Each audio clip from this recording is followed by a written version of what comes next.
Bueno, ¿qué tal? Buenas noches. Mi nombre es Julián Ferreira. Estoy aquí desde mi casa en Argentina, en la ciudad de Buenos Aires y más específicamente en mi barrio, que es donde vivo y ejerzo el psicoanálisis, que se llama Villa Crespo. Cuento esto no como cuestión anecdótica, sino porque, bueno, es parte de mi intervención, conferencia, conversación que hoy pretendo hacer, va a tener que ver con situar algunas cuestiones para pensar, digamos, si es que existen, a mi juicio, o como hipótesis diríamos que sí, efectos en cómo ejercemos y cómo practicamos el psicoanálisis en función bueno, de donde vivimos, del lugar geográfico en donde nos emplazamos, etcétera, ¿sí? Me han dicho los moderadores, los organizadores, que bueno, que me tomo unos minutos para que bueno, que todo el mundo vaya sumándose a la transmisión, así que bueno, vamos a estar en estos primeros minutos haciendo tiempo, en el buen sentido, ¿sí? Eh, bueno, de paso, algunos agradecimientos básicamente a los amigos, los colegas, eh, Jesús y Arturo, que lamentablemente no tengo el gusto de conocer en vivo e indirecto. Espero que pronto podamos encontrarnos y conversar largo y tendido. Y bueno, y quería agradecerles bueno, por la invitación así desinteresada, por el interés de, bueno, de escucharme hoy en esta noche, que para nosotros aquí en Argentina son aproximadamente, sí, las 11 de la noche y para ustedes creo que las 20 horas, las 8 de la noche. Así que bueno, nada más que agradecimientos, ¿no? Es para mí divertido, extraño también estar hablándole seguramente a mucha gente, pero no sin poder ver los rostros, ¿no? De ustedes, así que bueno, haré el esfuerzo y en todo caso, si la cuestión se torna un poco monótona, aburrida o lo que fuera, bueno, no duden en hacerlo a través de los comentarios que entiendo que tienen ahí al costado y que con algunas dificultades por empezar a hacer varias cosas a la vez, intentaré ir leyendo. Y desde ya me interesaría que eh, tengo planificado hacer más o menos una intervención de más o menos 40 minutos, 45 minutos y dejar unos minutos, 10 o 15 minutos para lo que podría ser el intercambio propiamente dicho, ¿sí? Me refiero a la posibilidad de ir leyendo eh, si hay preguntas, comentarios o mensajes y poder en todo caso intercambiar, si eventualmente hay una pregunta, responder. Tengan en cuenta que hay creo que una especie de delay, de retraso en la transmisión de creo que 10 o 15 segundos, así que bueno, eh, estaré por ahí lento en ese sentido por el delay, pero más allá de situar esta modalidad, es decir, de poner hacia el final el momento de discusión, si hay comentarios al pasar mientras estoy conversando, no duden en hacerlo y si puedo mirarlos en ese instante y comentarlos, lo intentaré hacer, ¿sí? Así que bueno, luego de excusarme por las posibles dificultades técnicas o de conexión, que esperamos que no las haya, bueno, vamos a ir comenzando, ¿sí?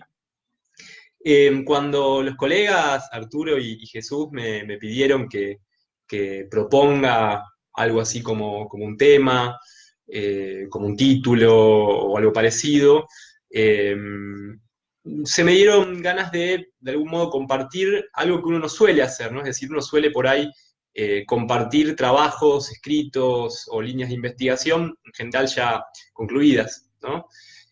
Bueno, a mí por el contrario se me ocurrió compartirles, digamos, brevemente esta noche lo que constituye un trabajo en curso que vengo haciendo, que espero que en algunos meses se constituya en lo que será un libro. Es decir, les voy a contar algunas ideas de un libro que publicaré seguramente en marzo o abril del año que viene. Y como había que ponerle un título a la intervención o un título para hacer un flyer y para promocionar, digamos, esta transmisión, eh, les propuse a los colegas el título que es El invento freudiano, ¿no? Que será, esperemos, uno de los capítulos del libro que les comentaba, que de paso les cuento cuál es su título. El libro se llamará Psicoanálisis en Villa Crespo, ¿no? Recordando que, como les dije al principio, Villa Crespo es un barrio, es una zona, digamos, de la ciudad de Buenos Aires, donde vivo y ejerzo mi trabajo como psicoanalista, ¿sí? Entonces les decía que se me ocurrió de algún modo, bueno, ahí saludan desde Morelia, Michoacán, México, saludos también por allí. Eh, Se me ocurrió ponerle el título de esta intervención y trataré de conversar con ustedes al respecto de lo que se me ocurre llamar el invento freudiano, cuyo subtítulo será Montaje, ficción y contraficción, ¿sí? Que irán viendo que son de algún modo nociones, categorías que a mí me interesan pensar clínicamente, habida cuenta de que son nociones que no son estrictamente propias del psicoanálisis, ¿no? Sino que tienen mucho más que ver con las cuestiones escénicas, ¿sí? Sobre todo el montaje en términos cinematográficos, ¿sí? El montaje producido para generar una película y los términos de ficción y contraficción, siendo este último quizás no estrictamente de la autoría, pero sí, en mi caso, será referenciado a un autor que es Paul Preciado, ¿sí? La idea de contraficción o de la posibilidad de generar hechos contraficcionales, ¿sí?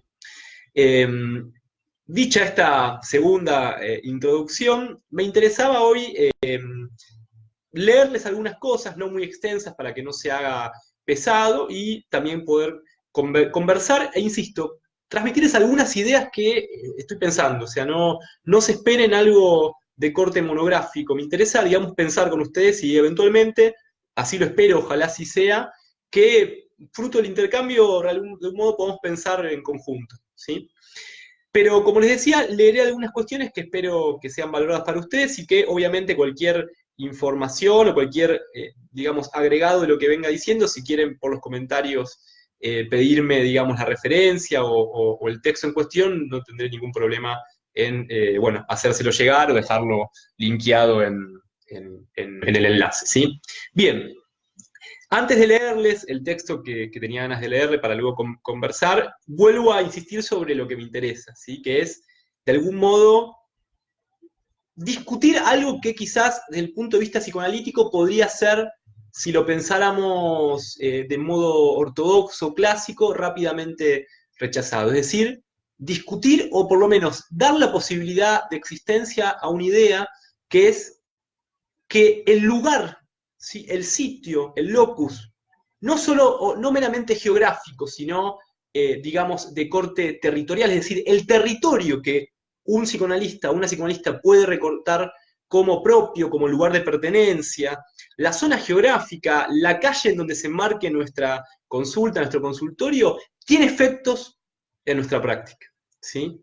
Y digo esto porque cualquier espacio, digamos, psicoterapéutico, cualquier dispositivo, por supuesto que se monta en torno a alguna clase de artificialidad, ¿no? Es decir, un consultorio, un dispositivo clínico, individual, grupal, de lo que fuera, digamos, por supuesto que es un artificio, ¿sí? Es decir, es artificial con respecto a los espacios, los lugares y los tiempos que las personas solemos transitar en nuestra vida cotidiana, ¿sí?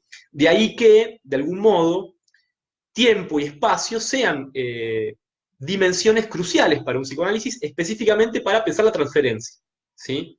Con esto no me refiero solamente a que un psicoanalista invita a alguien a un determinado lugar, que es su consultorio, que queda en determinada calle, en determinado sitio, en determinada ciudad, y que esa invitación, esa cita, esa sesión, ese turno, se hace a un determinado horario, con determinada frecuencia. Bueno, esas cuestiones por supuesto que tienen que ver con el tiempo y el espacio, pero mi tesis, digamos, mi supuesto trabajo es que quizás hay que ir un poco más allá de eso y pensar directamente que no es menor, ¿sí? Diríamos, el dato geográfico de donde estemos, ¿sí? No será lo mismo, por ejemplo, a mi entender, ejercer el psicoanálisis en determinada ciudad o en determinada zona de una ciudad o en determinado, digamos, sitio, digamos, con sus especificidades geográficas, estéticas, arquitectónicas, que hacerlo en otro, ¿sí? Básicamente porque, de algún modo, quienes vienen a vernos a un consultorio son personas que transitan por esa zona y, de algún modo, el tránsito por esa zona, por la cuadra en donde quede nuestro consultorio, por el barrio en donde estemos emplazados, el trayecto que esa persona tiene que hacer para llegar hacia el consultorio que estamos esperándola, eso tiene efectos, es decir, no puede no estar presente en los tratamientos que conducimos. Pero la cuestión ahí sería que en todo caso es el psicoanalista quien tiene que, de algún modo, tener la intención de que eso sea incluido en el dispositivo. Dicho de otro modo, que el dispositivo que nosotros manejamos, que llamamos psicoanálisis, que incluye las cuestiones que conocemos en torno al mismo, que incluye de algún modo la posibilidad de intervenir sobre el tiempo y el espacio, que incluye ciertos ceremoniales, que incluye ciertas ritualizaciones, de hecho el diván es una de ellas, ¿sí? En todo ello hay, de algún modo, o puede ser posible pensar los efectos territoriales en juego, ¿sí? Quizás esto suene ahora por lo menos un tanto esquivo, un tanto abstracto, pero me interesa que por ahí a lo largo de la conversación esto pueda ser un poco más allanado, ¿sí? En mi caso, ¿sí? Yo escojo que ese territorio sea, bueno, el barrio en donde vivo y ejerzo mi práctica. Pero no solamente por una cuestión de pertenencia o por introducir elementos identitarios o ciertos hábitos, como diría Pierre Bourdieu, propios de vivir o ejercer mi práctica aquí, sino que para mí Villa Crespo será básicamente un recurso estético, o mejor dicho, un recurso estilístico, es decir, intentaré dar cuenta de lo que implica, de algún modo, hacer psicoanálisis en Villa Crespo para mí. ¿Sí? No pretendo que esto sea algo universalizable ni marcar una suerte de categorización de patrones conductuales o identitarios, sino simplemente ubicar de algún modo que este analista, hablo por mi cuenta y perdón por hablar en tercera persona, este analista de algún modo ha encontrado para de algún modo dar cuenta o poder afrontar la imposibilidad de nuestra práctica en Villa Crespo, ya ni siquiera un significante, sino la posibilidad de un ordenador de trabajo. ¿Sí? E insisto, no en términos abstractos, ni como una declaración de principios, ni como una mera tarjeta de presentación, sino básicamente para lidiar con problemas clínicos cotidianos. ¿Sí? En tanto recordando que las personas que nos vienen a ver, insisto, como les decía antes, transitan por esa, especie, por esa espacialidad, por ese territorio. ¿Sí? Estoy leyendo un poquito lo que están diciendo. Bueno, acá hay preguntas interesantes, ¿no? Dice, claro, ¿es posible el psicoanálisis online? ¿Es un espacio geográfico, virtual? Bueno, yo haría la misma pregunta al estilo de si es posible hablarles a ustedes de esta manera, con lo cual uno se encuentra con dificultades que serían distintas a poder ver, a verlos a ustedes, verlas a ustedes en persona. Rápidamente, si queremos responder muy sucintamente a esa pregunta, diríamos que posible es el psicoanálisis online o virtual en tanto se practica. Pero modestamente, de algún modo, los tratamientos que quizás nunca han tenido la posibilidad de que dos personas analistas, analizantes se encuentren, de algún modo están quizás destinados a quedar quizás a medio camino, en tanto hay algo de la presencia de al menos de esas dos personas que está elidido, está ausente. Dicho de otro modo, hay algo del cuerpo, ¿sí? Que se pierde en la virtualidad, más allá de que podamos ver, más allá de que la voz pueda aparecer, digamos. Pero hay algunas otras cuestiones que se nos perderían, ¿no? Pero volviendo, me parece interesante la pregunta, ¿no? Porque la pregunta es si es un espacio geográfico, un psicoanálisis, bueno, tendríamos que definir qué entendemos por geografía, ¿no? Por supuesto que no, no en términos meramente de un espacio concreto, ¿no? Más allá de que puede estarlo, puede serlo, de hecho, ¿no?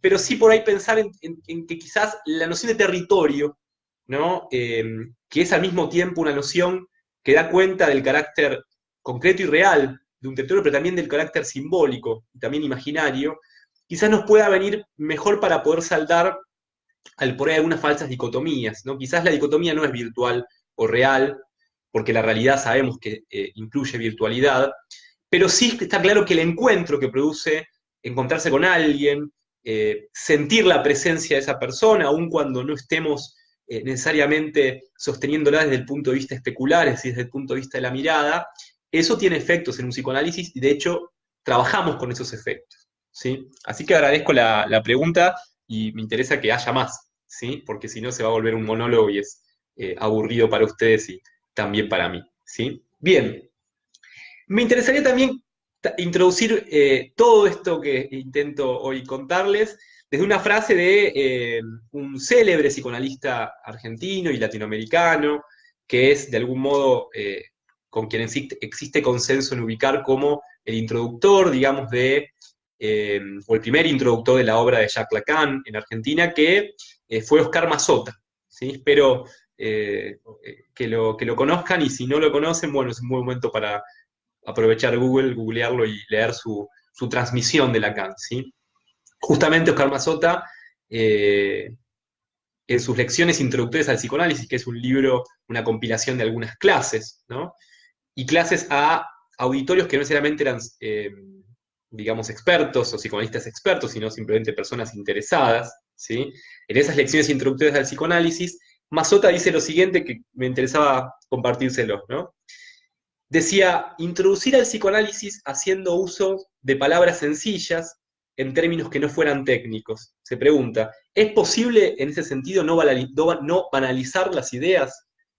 Y se responde, sí es difícil, pero si lo es, no debiera ser imposible. La dificultad no está en los términos, ni en los desvíos, ni en los accidentes de su significación, sino más bien en las ideas y los hábitos. ¿Sí? Y también en la posición del interlocutor, es decir, en este caso, por ejemplo, quienes están del otro lado de la pantalla. ¿No? ¿Por qué quería leerles esta cita, que es básicamente sencilla? ¿No? Básicamente porque Mazota nos confronta con un problema que es que transmitir ideas y hábitos, ¿sí? Lo propio de ideas y hábitos de un psicoanalista, pongámosle, nunca va a equivaler o no puede equivaler a lo que sería la transmisión de una mera teoría o de una suerte de principios o recetas técnicas, ¿no? Básicamente, idea y hábito nos remiten justamente a lo experiencial, ¿sí? Es decir, por ende, quizás la dificultad esté en que transmitir el psicoanálisis, o mejor dicho, que la dificultad de transmitir el psicoanálisis, ¿sí? Ya sea que se utilice terminología compleja o no, está justamente, o la dificultad está en que se trata de transmitir una experiencia. Dicho de otro modo, que transmitir una experiencia es, en términos freudianos, digamos, una empresa de carácter imposible.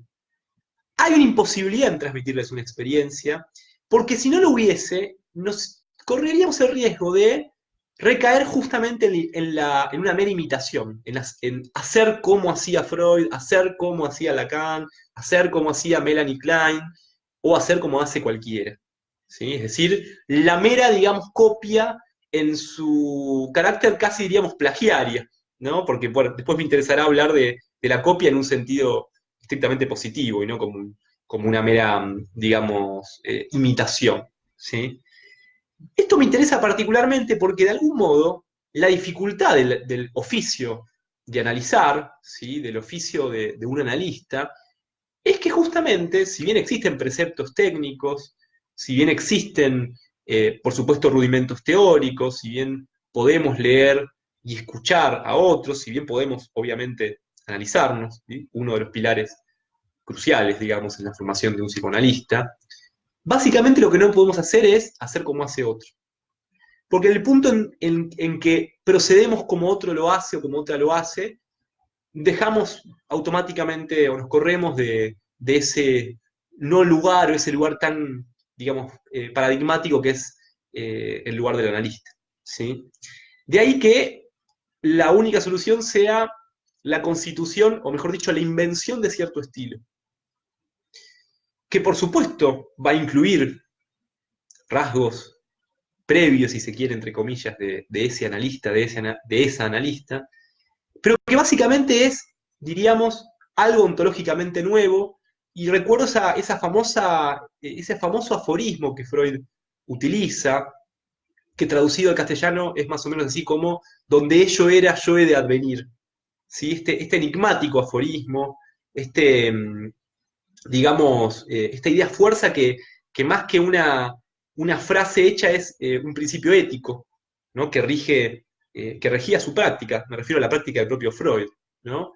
Eh, un, un enunciado que apunta hacia un porvenir, un enunciado que recorta un horizonte, un enunciado, podríamos decir en ese sentido, heideggeriano, desde un punto de vista filosófico, que incluye o que permite, es por lo menos una lectura entre tantas, ubicar que el advenimiento de un analista no puede nunca ser continuidad de algo anterior, ¿sí? Y me refiero con algo anterior, ya sea a la continuidad de otra práctica, a la imitación de la práctica de otra persona, o a cualquier clase de a priori, ¿sí? De ahí la dificultad de formarse como analista, básicamente porque estamos advertidos que nuestro trabajo no es una mera aplicación de una técnica o de algunos preceptos, y mucho menos de algo parecido a una suerte de protocolo, ¿sí? Es decir, nuestra práctica es lo contrario a un protocolo. Y lo digo no en términos simplemente procedimentales, sino protocolo entendido como lo protocolar. Nuestra práctica nunca es protocolar, nunca es, diríamos, políticamente correcta. Es lo contrario a ello, justamente. Y en esa incorrección política, justamente, el modo de habitar esa incorrección política y al mismo tiempo habitarla siendo cuidadosos y atentos al sufrimiento de quien escuchamos, es solamente posible a través de la constitución de un estilo.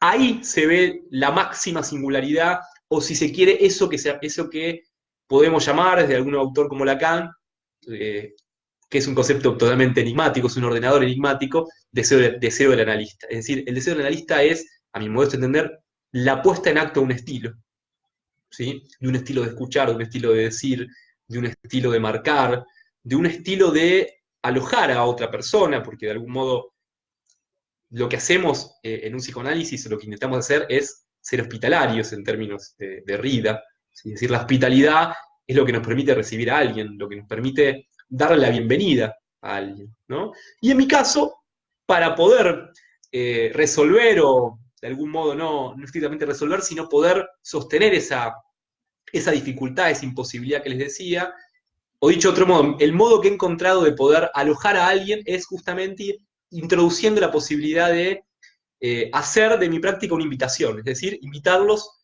a mi barrio, ¿sí? Invitarlos en términos estrictos, no metafóricos, sino básicamente me interesa recoger los efectos que alguien que viene a verme a mi consultorio presente en función de haber caminado por la calle hasta el consultorio, ¿sí? De ver qué le sucedió en las inmediaciones. Eso me parece que es, más allá de que algunos podrían pensarlo como algo anecdótico, como algo circunstancial, como algo menor, como algo, de algún modo, como un dato de color incluso, quizás es donde, por lo mínimo de esas experiencias, es donde quizás puede emerger algo más allá de lo obvio, que es un poco lo que nos interesa que suceda en un psicoanálisis, ¿sí? Veo otro comentario de Eduardo Olvera Rodríguez, que dice, bajo el comentario sobre el hábitus de Bourdieu, ¿es el análisis un cuerpo hecho hábitus?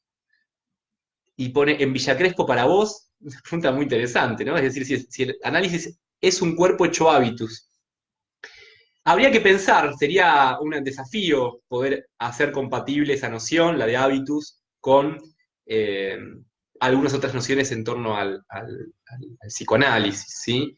Es interesante porque el hábitus es cuerpo, desde Bourdieu, desde una lectura de ese autor, porque el hábitus implica, digamos, una marcación, una casi diríamos lo propio de cicatrices y marcas, diríamos por ahí incluso pienso en voz alta, de lo que llamaríamos ciertos rasgos, cierto rasgo unario, ¿no?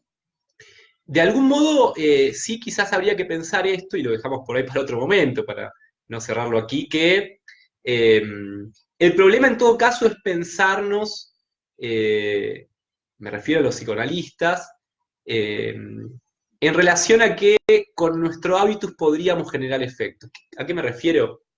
Que por supuesto que hay eh, de algún modo, diríamos, representaciones sociales de lo que es un analista, modos de hablar, de vestirse, en general siempre muy graciosos en el mal sentido, es decir, muy patéticos, digamos, ¿no? Es decir, cierto cliché de que el analista no se usa polera, fuma pipa, es distante con sus pacientes. Eso, en términos de Pierre Bourdieu, podría ser pensado como un hábitus, ¿no? Pero justamente deberíamos, si así lo pensáramos, insisto que estoy pensando en voz alta, plantear que se trata de, en un psicoanálisis o para un psicoanalista, de hacer algo parecido a un contra hábitus, ¿no? porque básicamente si no correríamos el riesgo de estar queriendo producir efectos y seguramente lográndolo desde una mera impostura, desde lo que diríamos un mero semblante, ¿sí? Y de algún modo estamos advertidos en psicoanálisis de los pormenores de algunos semblantes, ¿no? Así que bueno, esa es mi respuesta provisoria, espero que sea interesante y obviamente me interesa también la repregunta, digo, yo estoy, como les decía, en torno a sus preguntas, necesariamente pensando en voz alta, así que me interesa también que haya una respuesta, ¿sí? Bueno, acá hay una colega, Celeste, que dice que vive en Caballito, que es, bueno, es otro barrio digamos, lindante a Villa Crespo, ¿sí? Para los amigos, sobre todo mexicanos o de otros lugares de Latinoamérica, del mundo, del universo, ¿sí? Para que se ubiquen, Villa Crespo es un barrio, digamos, es el barrio céntrico desde el punto de vista geográfico, ¿sí? Es decir, constituye el centro más o menos geográfico de la ciudad de Buenos Aires, y es un barrio, digamos, que también limita con otro barrio muy famoso que se llama Palermo, que por ahí seguramente, aunque sea de nombre, conozcan, porque es un barrio Palermo turístico, un centro neurálgico, digamos, cultural, etcétera. Y es curioso, y un poco en mi libro que estoy terminando de escribir, lo trabajo y me divierto un poco con ello. Ustedes sabrán que Buenos Aires es una ciudad muy relacionada con el psicoanálisis, y se llega incluso a afirmar que es una ciudad en la cual se respira psicoanálisis, ¿no? De hecho, es una ciudad con una alta concentración de psicoanalistas por habitante o por metro cuadrado. Tal es así que el barrio Palermo, que les decía, que es un barrio bastante amplio geográficamente, ha tenido desde hace muchos años, sobre todo desde la década del 50, fines de los 50 y sobre todo en la década del 60, con de algún modo el boom, por así decir, en el buen sentido del psicoanálisis en Buenos Aires, se ha creado, de algún modo se ha instituido o existe, por lo menos desde el punto de vista simbólico y cultural, un recorte de Palermo que es nombrado como Villa Freud, ¿no? Básicamente por ser en las inmediaciones de una zona que es donde se encuentra una iglesia que se llama Iglesia Guadalupe, porque había una alta concentración de consultorios, bibliotecas, funcionaban muchos grupos de estudio, pero sobre todo, digamos, muchos psicoanalistas que habían emplazado allí sus consultorios, ¿no? Es una zona de Palermo y, por ende, de la ciudad de Buenos Aires, de un nivel socioeconómico muy acomodado, ¿sí? Es una zona núcleo en ese sentido, no es justamente una periferia, lo que se conoce como Villa Freud. Y de algún modo, en mi libro discuto un poco, de algún modo, cómo pensar un psicoanálisis más allá de eso que se recortó geográfica, pero también simbólicamente como Villa Freud, ¿sí? Es decir, que en definitiva eso también ha tenido efectos en cómo se ejerce el psicoanálisis en dicha zona, pero también, como cualquier fenómeno de centro y periferia, eh, todo lo que quedaría por fuera de Villa Freud sería considerado como, bueno, un suburbio, ¿no? Un poco por ahí también eso me interesa eh, plantear a Villa Crespo como justamente como algo distinto a Villa Freud, y justamente no para instituir o teorizar o divagar sobre un psicoanálisis de Villa Crespo, ¿no? Por eso el título es, o la idea es, la pregunta por los efectos de ejercer y practicar el psicoanálisis en Villa Crespo para este psicoanalista, no como algo, digamos, universalizable, ¿no?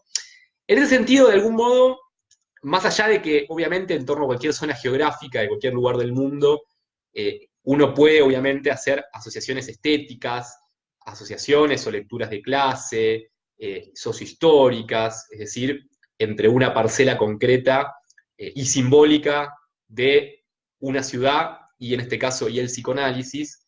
Mi pregunta va más por otro lado, es decir, la pregunta es si existen o si han existido efectos, digamos, a causa del dato geográfico en las formas que adopta el psicoanálisis, es decir, su práctica, pero también su transmisión y su enseñanza, y si de algún modo sería lícito hablar de un modo de hacer psicoanálisis en eso que llamamos, o que se llama o bien Villa Freud, o eso que yo intento instituir como lo propio de hacer psicoanálisis en Villa Crespo, ¿no? De algún modo esto me parece crucial porque yo no creo que haya un condicionamiento duro que condicione la práctica de un psicoanalista en función de el lugar, el locus en donde está ejerciendo, transmitiendo su práctica, ¿no? Es decir, no creo que haya un condicionamiento al estilo de que una escena territorial produciría directamente efectos en una práctica o en sus practicantes, ¿no? Es decir, no un condicionamiento, pero sí por ahí por el contrario, y quizás muy probablemente, ciertos efectos desde el punto de vista del recorte estilístico, ¿no? Es decir, que algo del estilo que un analista puede o no construir o constituir, tienen cierta dimensión tópica, es decir, cierta dimensión tópica, y no me refiero a la tópica freudiana, sino del locus geográfico y simbólico donde alguien se enmarca, ¿sí? Y esto también no está atado simplemente a lo inexorable desde el punto de vista concreto y geográfico, sino que de algún modo, y lo sabemos, uno elige justamente, digamos, sus lugares de enunciación, y de hecho se elige, ¿sí?, dónde uno está, desde dónde uno está trabajando. Yo puedo estar en México, en DF, y por ahí seguir pensando mi práctica como un psicoanálisis en Villa Crespo, ¿sí? Porque así lo elijo. Y por supuesto que eso tiene que ver con que vivo aquí y ejerzo mi práctica desde el punto de vista concreto aquí. Pero de algún modo ahí hay un carácter estrictamente electivo, porque fíjense que esto que yo les traigo como psicoanálisis en Villa Crespo es una ficción y una realidad al mismo tiempo, o lo que podríamos decir, una ficción real, ¿sí? Bien, voy cargando un poco más las preguntas. Bueno, Jesús Ramírez manda saludos, dice que es un placer escucharme. Bueno, me parece que está exagerando un poco, el placer es mío. Ahora sí voy a leerles el texto que les adelantaba al principio, que me interesaría compartir con ustedes, que es, digamos, propiamente lo que le ha puesto título a esta conversación. Es un texto breve que se llama El invento freudiano, ¿sí? A Freud se le dice padre, creador o fundador del psicoanálisis, pero paternar, crear o fundar no es lo mismo que inventar. De hecho, hay creaciones que no son necesariamente un invento, así como existen actos fundacionales que implican una reiteración, un más de lo mismo. Y de la paternidad va de suyo que uno no está inventando nada, sino más bien recibiendo los efectos que el hijo, hija o hije producirá inventando e inventándonos, en el mejor de los casos, como padre, madre o lo que fuere. Con razón y justicia suele plantearse que el invento psicoanalítico tiene la autoría de las primeras mujeres que se sometieron al mismo, ya sea desde Berta Pappenheim, la célebre Ana O, en adelante. Creemos justa esta mención y reconocimiento, que es lamentable y únicamente simbólica, es decir, no ha habido más que un reconocimiento simbólico a estas valientes mujeres. Es decir, creemos justo reconocer la autoría del invento psicoanalítico a dichas mujeres, es decir, las histéricas que habitaron por primera vez y fundaron este dispositivo, ¿sí? Así, eso que llamamos dispositivo analítico fue inventado por pura necesidad y con mucho coraje por dichas mujeres. Diremos que Freud es el inventor de otra cosa, ya que tampoco vamos a admitir la creencia de que no hubo nunca nadie antes en la historia que, aún sin intencionalidad, pero con alguna intuición, haya operado desde el deseo del analista. Es decir, a mi modesto entender, no creo que Freud sea estrictamente el inventor del deseo del analista, aun cuando lo hubiera ejercido. Freud no inventó el deseo del analista, sino simplemente, y la verdad que no es poca cosa, resolvió entregarse desde una ética a este. Porque es cierto que no hay posibilidad de hablar de deseo del analista si no se lo hace justamente desde una pregunta, desde una preocupación estrictamente ética. No es otra cosa el deseo del analista. Esa otra cosa que inventó Freud es más bien un montaje, que incluye componentes escénicos, pero que los desborda, los supera, los estalla, diríamos. El montaje inventado por Freud es del orden de lo literario, pero es una no ficción.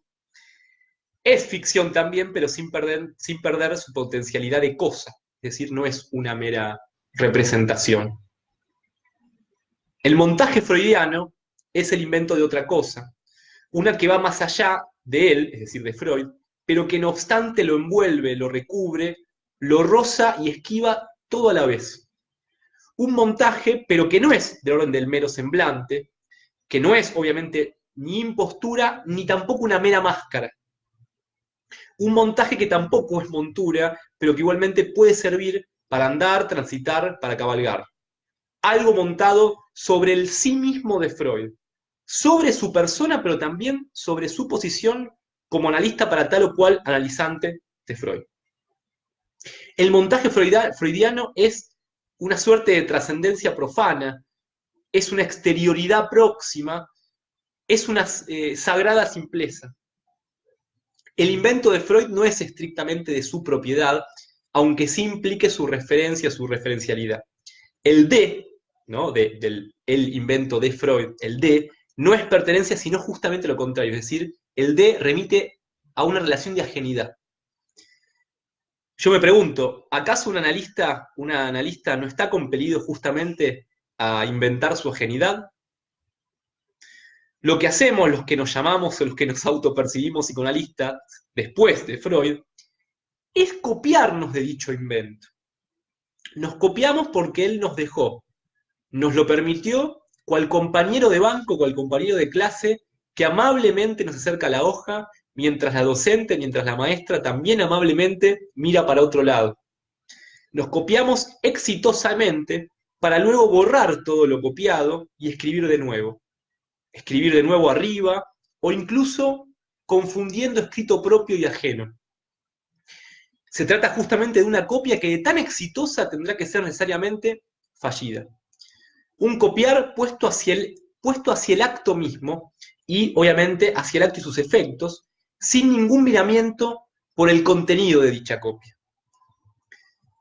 De algún modo inventar es copiar sin intención de estafa ni ventaja, ya que justamente la novedad freudiana está en ese más allá de la o de su propia anorexia mental.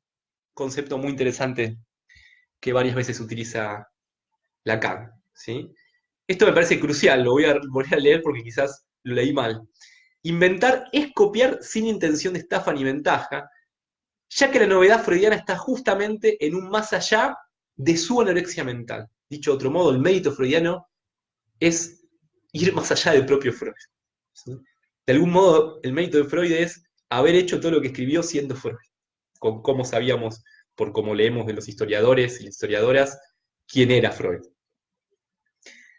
Copiarse de Freud es justamente lo contrario a imitarlo.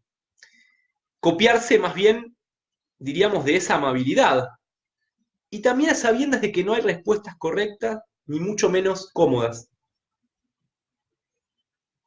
El invento freudiano tiene estructura modular, ya que se presta a la reproductibilidad, pero con la condición y la exigencia de alguna clase de diferencia. Una diferencia mínima, pero crucial, una diferencia sutil. De algún modo, diríamos que también lacanianamente hablando, toda repetición exige lo nuevo, y yo agregaría que no cualquiera se diferencia por la vía de la sutileza.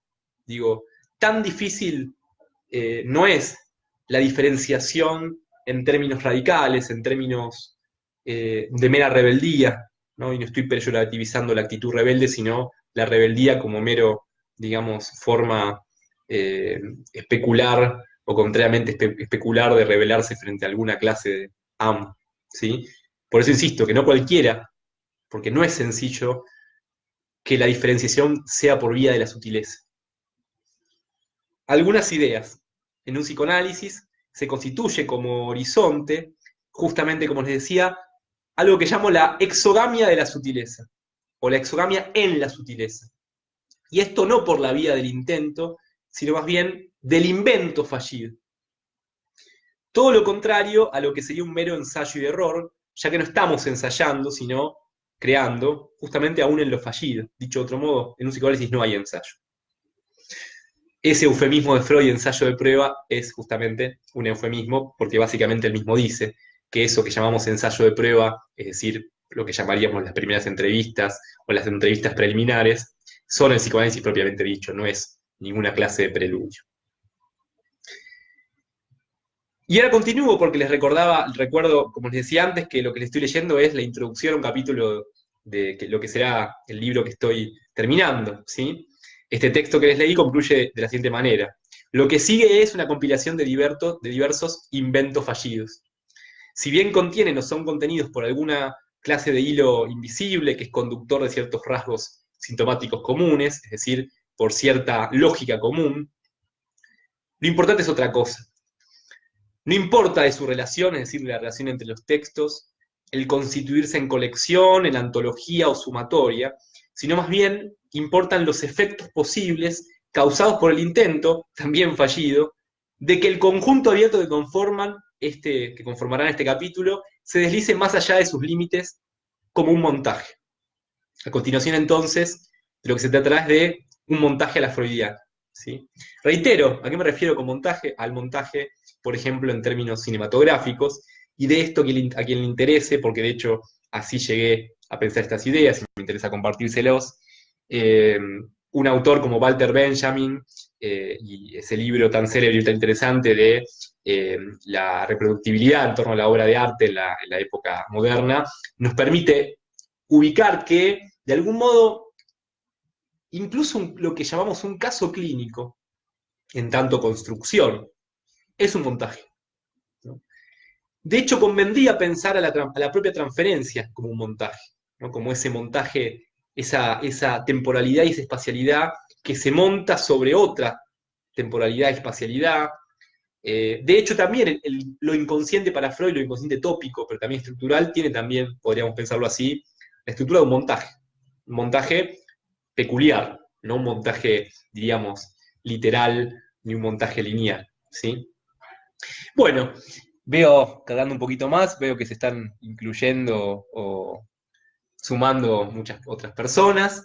Ahí Eduardo vuelve a hacer un comentario que dice, lo bonito es que las ficciones se materializan, pero lo apuntamos para el final, dice, ¿no? Entiendo que está justamente haciendo una invitación o haciendo también tomando una posición. Es cierto, las ficciones son materiales, ¿no? De hecho, diríamos que nuestra relación con la materia es siempre ficcional, y esto quizás no hace falta reducirnos en lo que el psicoanálisis nos puede enseñar, sino que de hecho la propia física cuántica nos muestra que en ese intento de mayor exploración del mundo, entre comillas, físico, nos encontramos por necesidad, con la necesidad justamente, ahora la redundancia, de ficcionar.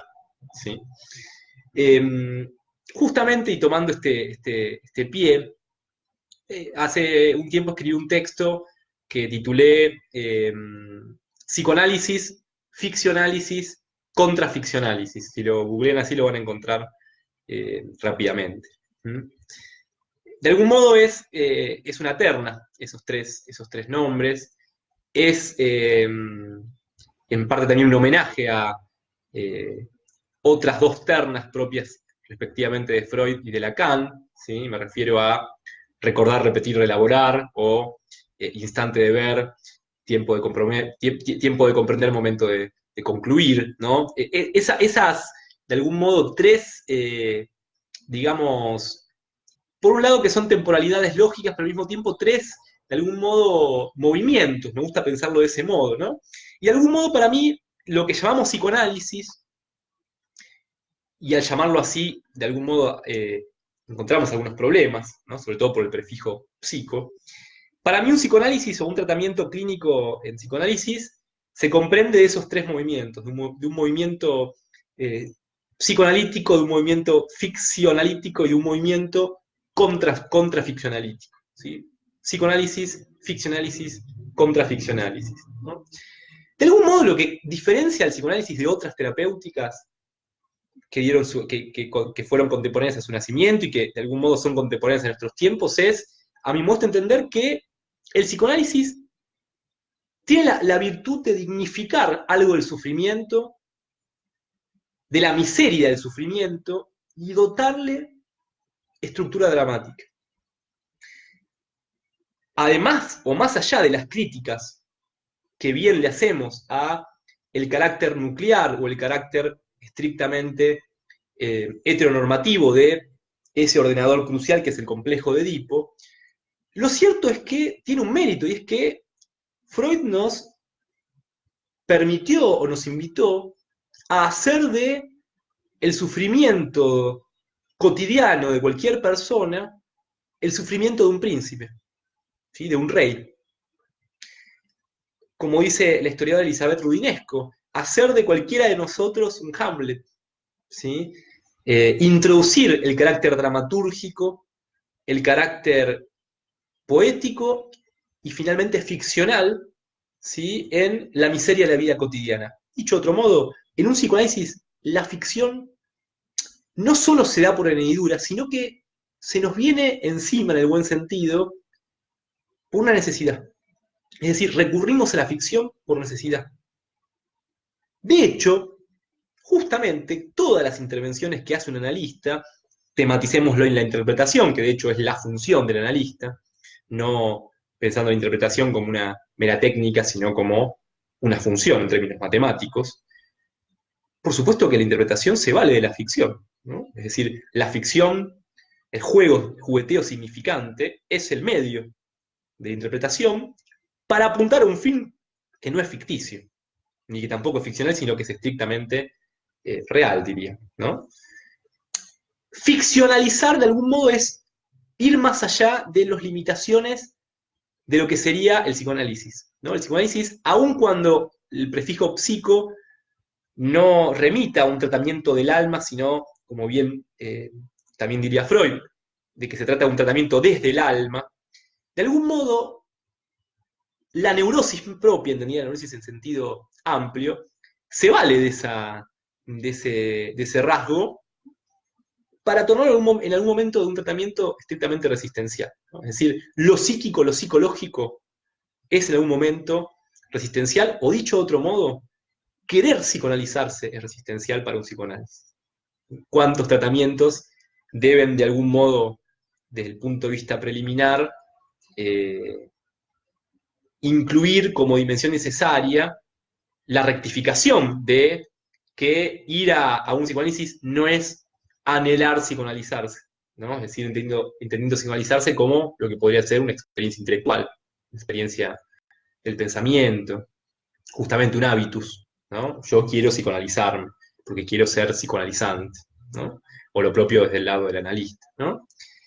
Me refiero a que lo psicoanalítico, aunque parezca, porque de hecho lo es, paradójico, es en algún momento del tratamiento un baluarte más de lo resistencial, ¿no? De la posibilidad de atentar contra el hecho analítico, es decir, lo propio de lo que podríamos llamar como un rechazo al inconsciente, ¿no? Porque de algún modo lo inconsciente va más allá, como categoría de cualquier formalización psicológica o psicoanalítica o metapsicológica, diría, ¿no?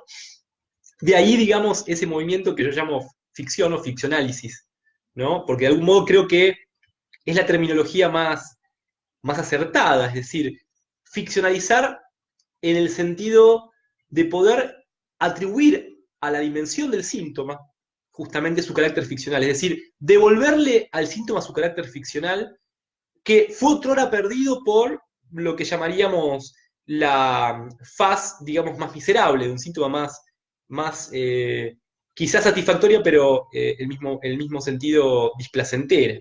De hecho, pensar a un psicoanálisis desde el síntoma, lo cual es, obviamente, esa es una obviedad.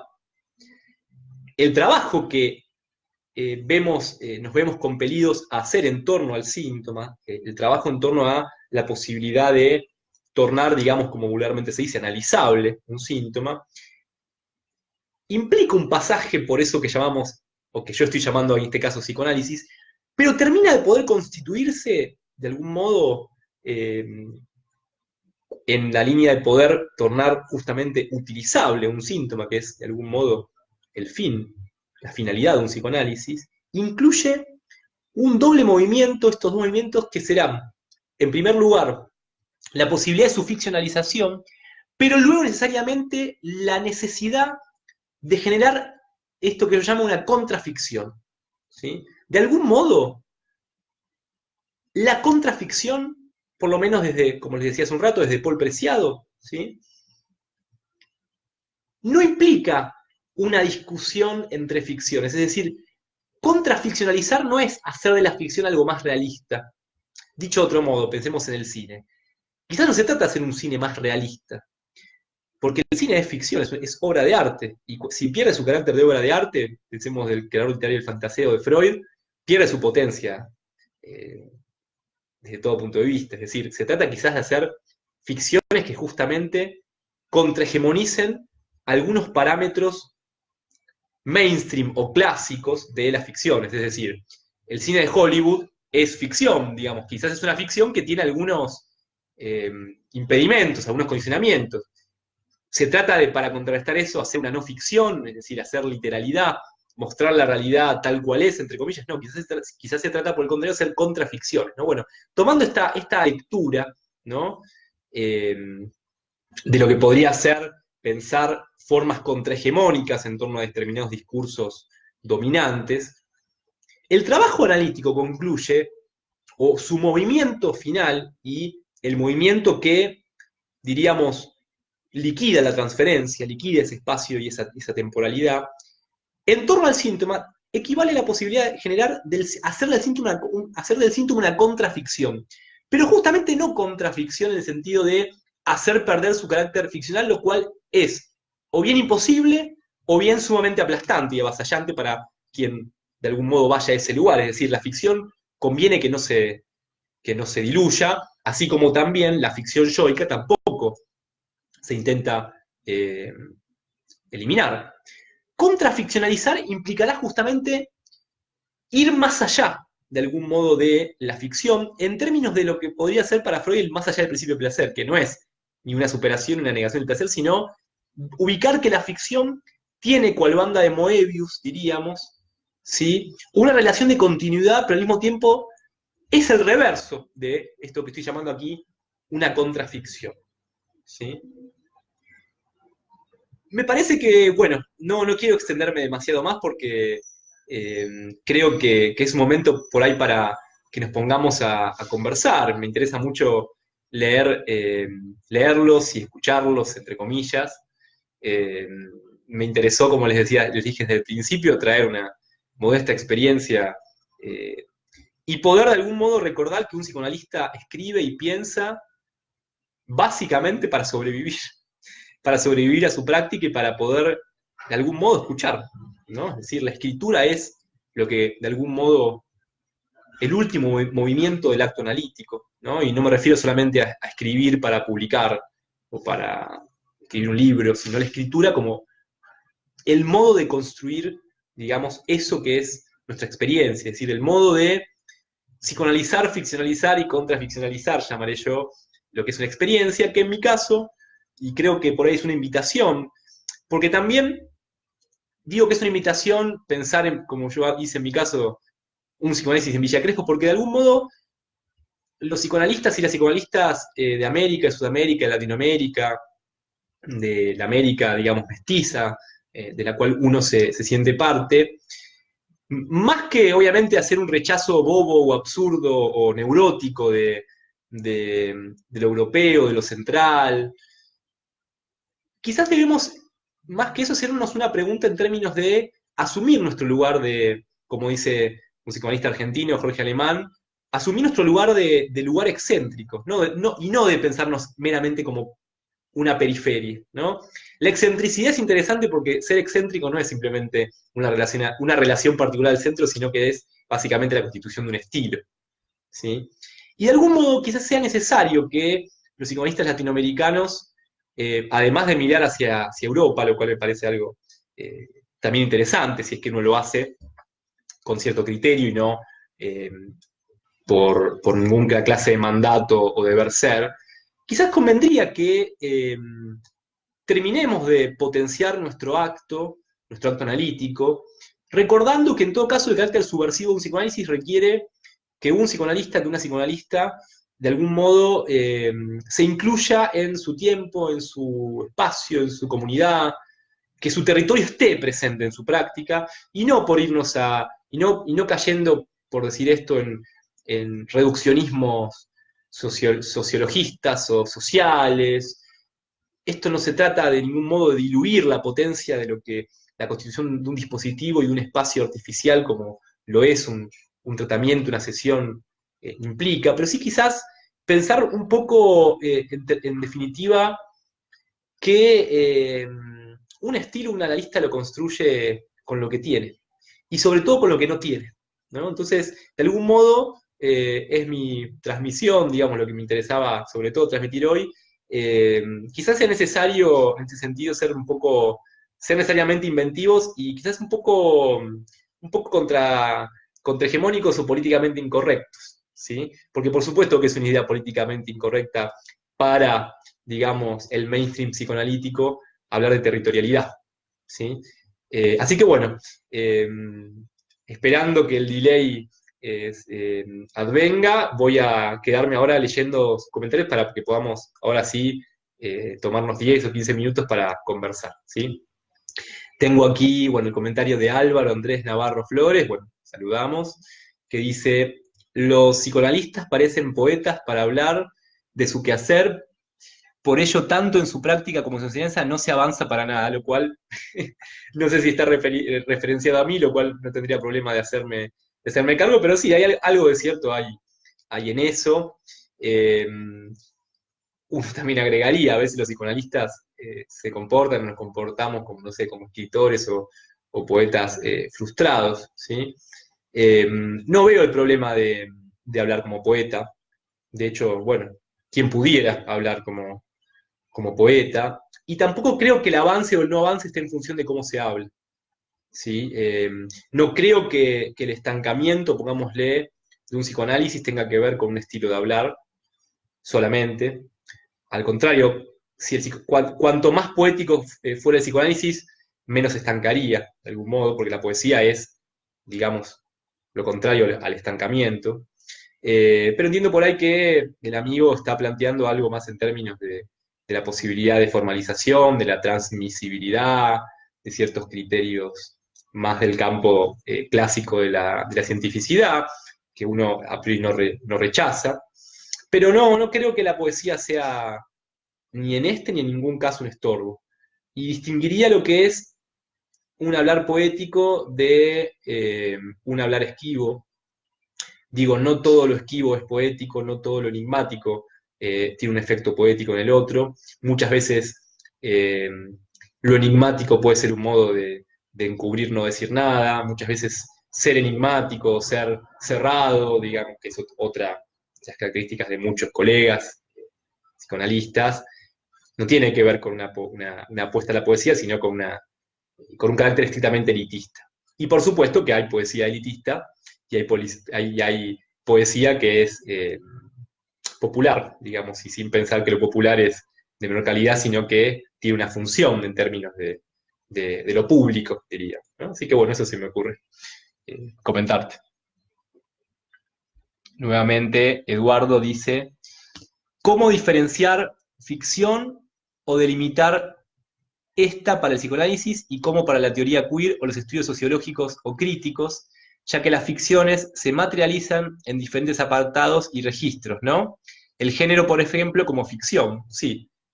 En una concepción en sentido amplio diría que el género, la clase, la raza y demás rasgos intereses son ficciones, pero ahí rápidamente uno diría que esas ficciones existen, ¿no?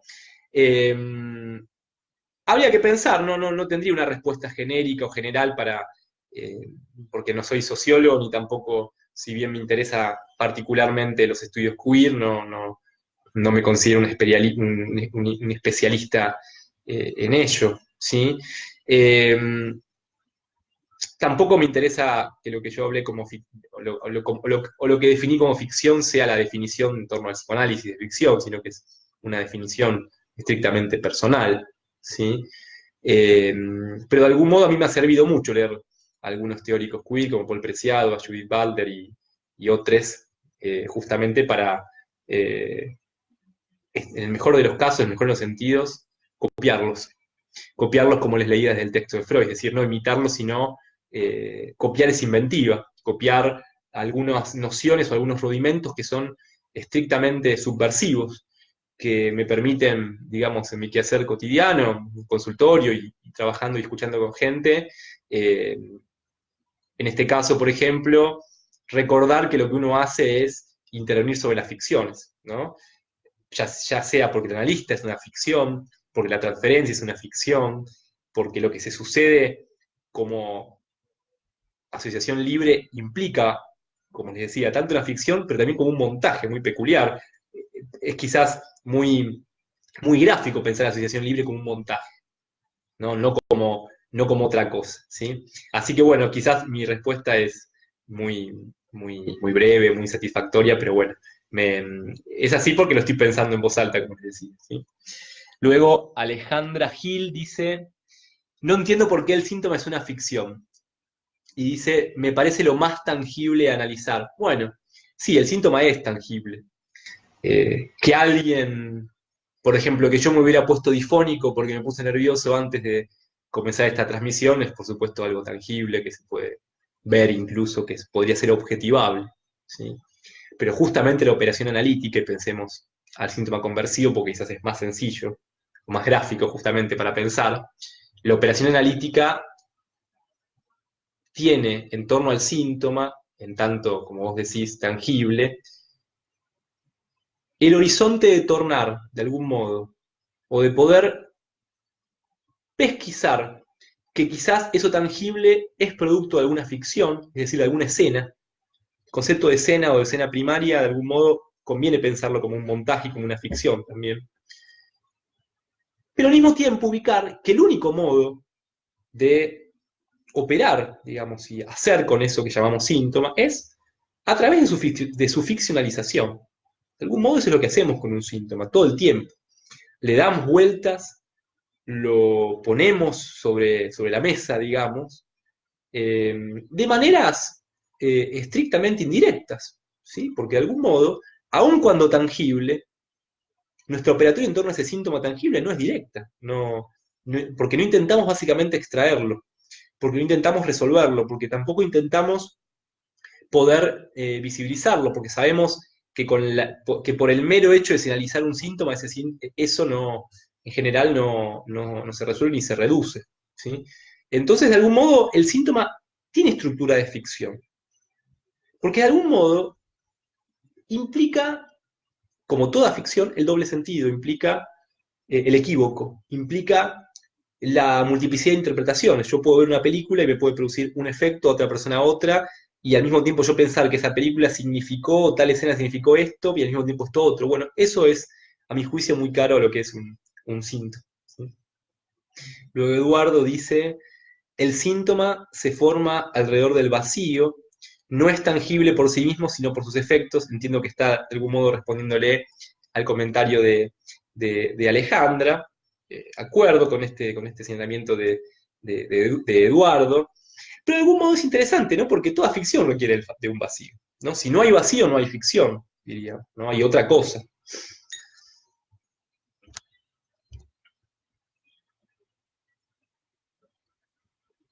Bueno, Eduardo me agradece, yo le agradezco a él y a todos ustedes. Vamos a ver si se cargan más comentarios, mientras tomo un poco de agua.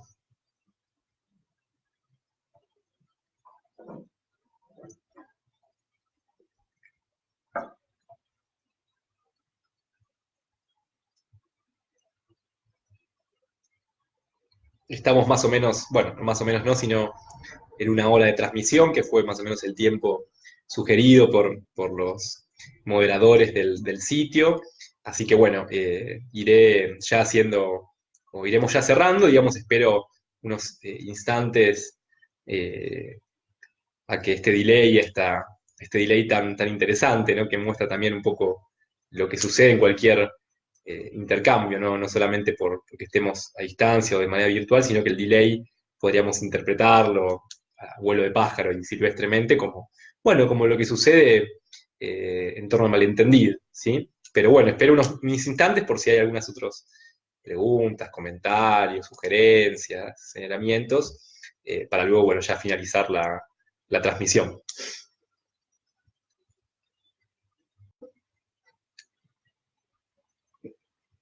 Ahí tenemos una pregunta de Sofía Rutenberg que dice, ¿no es acaso la neurosis de transferencia una ficción? Y sí, totalmente de acuerdo. Justamente uno de los inventos freudianos básicamente fue, o uno de los artilugios freudianos es eso que él llamó neurosis de transferencia. De un modo, es lo único que podemos tornar manejable en un psicoanálisis. Digo, la neurosis en sí misma existe, preexiste y va más allá del psicoanálisis, así como los fenómenos del inconsciente no requieren de un analista para acontecer, pero justamente la neurosis de transferencia es una ficción, ¿no? Es, de algún modo, un ensamblaje, un montaje que, vamos a ser freudianos, permite de algún modo la juntura o la inclusión de al menos tres términos, que son el analista, el analizante y eso que Freud llamó la otra escena, ¿no? De hecho, lo inconsciente para Freud es la neurosis de transferencia, ¿no? Lo inconsciente como discurso, digamos, lo inconsciente como lenguaje, o estructurado como un lenguaje, es lo mismo, a mi juicio, es sinónimo de decir lo inconsciente estructurado como una ficción, justamente, que nos permita intervenir. Eso es lo que tratamos de hacer todo el tiempo y no al principio, sino todo el tiempo en un psicoanálisis. Hacer manejable y habitable, y en todo sentido digo habitable, digo, una vivienda habitable no es cualquier vivienda, requiere algunas condiciones y requiere muchas veces de un anfitrión para que haya un huésped, ¿sí? Y de algún modo me gusta pensar que primero una lista funciona como anfitrión para luego convertirse en huésped o en invitado, diríamos, ¿no? En visita, ¿no? De esa escena que tiene como protagonista, como titular, por así decir, a quien viene a analizarse, ¿no? Así que sí, definitivamente la neurosis de transferencia es una ficción, es la ficción freudiana, podríamos decir. Es ese rudimento que nos permite esa imposibilidad con la que nos vemos compelidos todo el tiempo, que es cómo intervenir desde lo simbólico en torno a algún real, ¿no? Cómo tocar algo de hecho pulsional a través de meras palabras, ¿no? Cómo hacer que las palabras curen, ¿no? Cómo hacer que curemos a través de simplemente las palabras, ni siquiera las propias, sino las del propio analizante, ¿no? Así que si eso justamente no es una ficción, bueno, habría que pensar en todo caso otro nombre, pero claramente no es lo contrario a una ficción.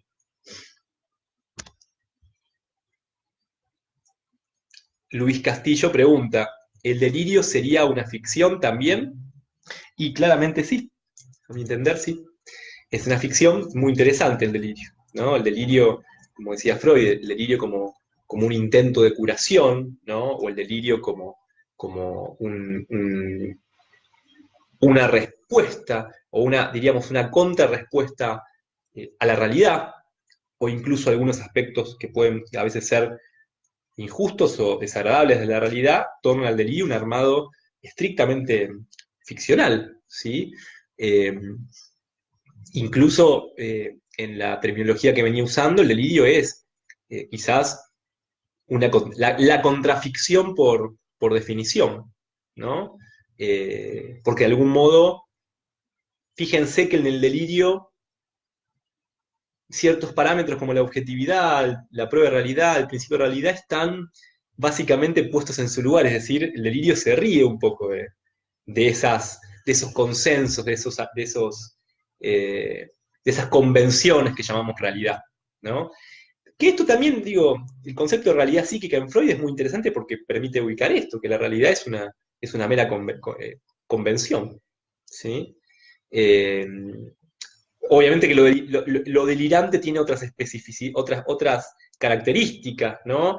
Y esto no es, y justamente tampoco se trata de romantizar al delirio, ¿no? Porque está claro que muchas veces se padece de delirar y que muchas veces las personas quieren hacer de su delirio algo más tolerable, pero por supuesto que, por lo menos desde una posición ética en torno al psicoanálisis, tampoco se tratará de hacer del delirio algo menos ficticio, ¿no? Es decir, o mejor dicho, no se trata de hacer del delirio algo eh, más convencional, en todo caso, ¿no? O más ayornado, ¿sí? Eh, en un sentido amplio, digamos, uno podría preguntarse quién no delira, y de hecho un psicoanálisis incluye eh, e intenta causar que lo que se diga y lo que se hable, bueno, sea un poco delirante. ¿no? El modo de hablar en un psicoanálisis no es muy común que digamos, ¿no? Es un estilo de hablar extraño, justamente, extravagante, a veces rosa, lo diría antes, es decir, que pone en cuestión la existencia de una verdad, que pone en cuestión o que nos recuerda que algo puede funcionar como verdad, o mejor dicho, que cualquier cosa puede funcionar como una verdad y tener efectos de verdad para alguien, ¿no? Por supuesto que podríamos meternos en otra discusión, que es psicopatológicamente hablando, la distinción entre neurosis y psicosis, que por ahí a mí no me interesa demasiado en este momento hacerlo, pero sí también, ya que lo menciono, bueno, las categorías nosográficas, los diagnósticos son formas de ficción también, ¿no? Quizás el problema en torno a esas ficciones es creérnoslas, es decir, creer eh, que no lo son, es decir, darles estatuto de, de- de una realidad, porque eso tiene efectos, en términos de Pierre Alanier, propios de lo que llamaríamos la violencia de interpretación, ¿no? Es decir, cuando nuestra práctica se torna, Foucaultianamente hablando, medicalizante o biomedicalizante, ¿no?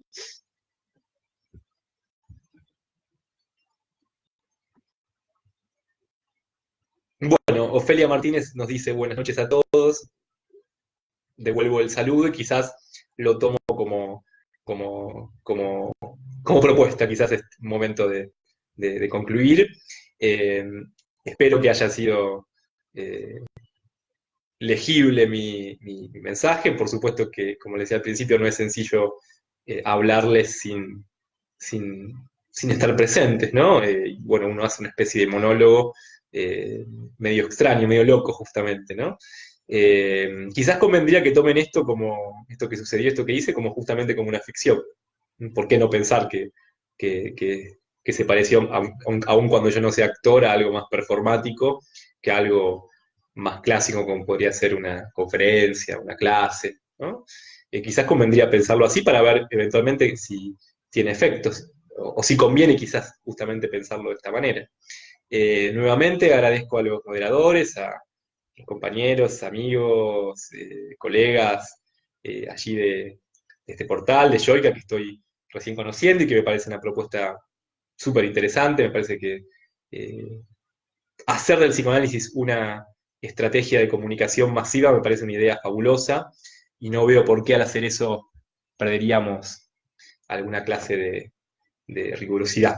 En todo caso, habría que preguntarse si el psicoanálisis eh, encuentra su rigurosidad al cerrarse sobre sí mismo, si quizás convendría que la rigurosidad esté puesta en en lo, en lo masivo o en lo popular, ¿no? Es decir, hay que pensar por qué no un psicoanálisis popular y no en términos pop, digamos, sino de una mayor cercanía con, con nuestros tiempos, nuestras territorialidades y las conflictivas propias de nuestro tiempo y nuestro territorio, porque de algún modo lo interesantísimo del psicoanálisis es la apuesta al conflicto, un modo de tramitar el conflicto.